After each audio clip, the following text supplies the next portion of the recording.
Hello and welcome to your in-depth forecast for week commencing the 4th of October for the Sun or the Ascendant. I'm going to give you a brief overview of the key elements of this week before going on to give you your detailed Zodiac forecast, so please stay with me. The standout event of this week is the Libra new moon, which occurs on Wednesday. Also, Pluto, the planet of transformation, ends a long retrograde on this day. But the new moon is particularly unique because it's very close to Mars, the planet of drive and passion, and a planet which is actually in its detriment in the sign of Libra. Libra is about finding consensus, celebrating the things we have in common. It is about trying to achieve a degree of harmonization.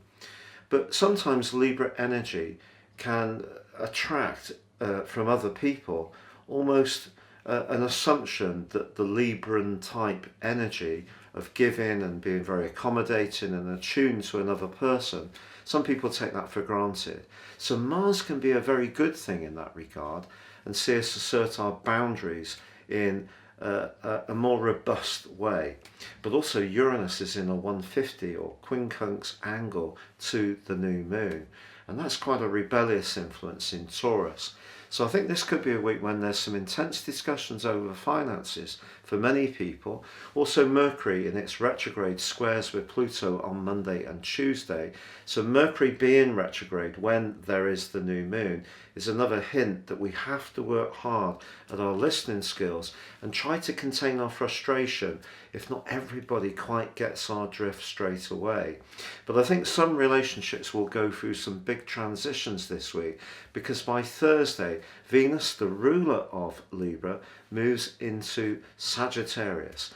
This is an excellent location to think about the truth of relationships, to seek freedom if a relationship hasn't been working, to be open-minded about the type of people we can connect with. Because one of the things that I think is wonderful to do with Libran energy is to celebrate the things we have in common and not focus always on the things that separate us, that make us different. So there are opportunities this week for us all, and please stay with me for your detailed forecast. But if you are new to me or my channel, I would be honoured if you would subscribe. Please click or tap on the bell notification symbol. Also, if you'd like to get your free written daily horoscope fired to your device each morning, you can do so by subscribing below. I've been writing these for many years, over 25 years, and my work is featured all around the world and in Britain's most read daily newspaper. So you can get yours free by subscribing below.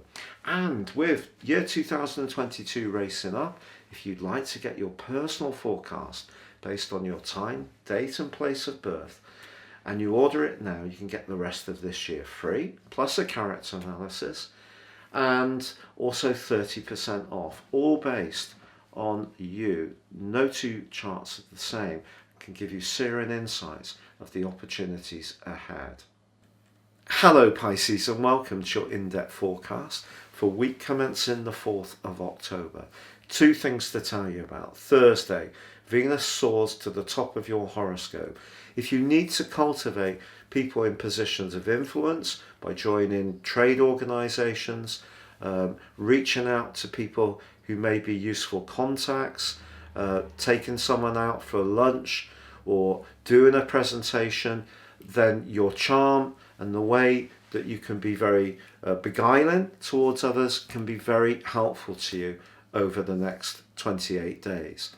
Also, Venus in this sector could see you taking a romantic relationship to the next level of commitment, perhaps like meeting a new partner's folks, stuff like that.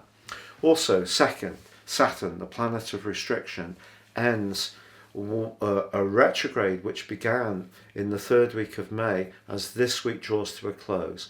If psychologically you have felt quite detached, apart from others, maybe have felt in a little bit of a hermit state, Saturn ending its retrograde is going to help. Now let's go back to the start of this week, and Mercury's continuing a right angle with Pluto. Mercury's retrograding, so it's connecting with Pluto. Now, Pluto is the planet of transformation, and as far as your friendships are concerned, there's been some big changes since 2008, and some of these may have been quite painful. However, Mercury is in the part of your horoscope to do with business, connections at a deep level, commitment, can be to do with long-term financial planning and business. So if you're trying to connect to someone who you have different values to, goes about things in a different way, you may find that there are not just disagreements, but maybe it's difficult to kind of get some clarity between you. You want different things. It's almost like you're both speaking a different language. Watch out for that this week on Monday and Tuesday.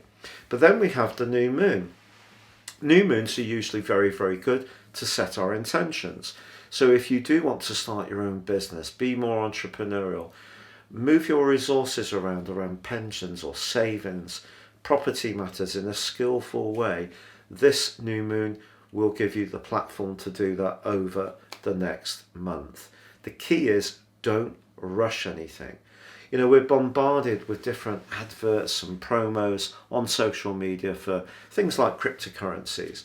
And you might actually be very smart at making the most of being more inventive and innovative around the way you manipulate your resources. But Uranus in your third house could see you thinking and acting quickly, even a bit impulsively, in its angle to Mars.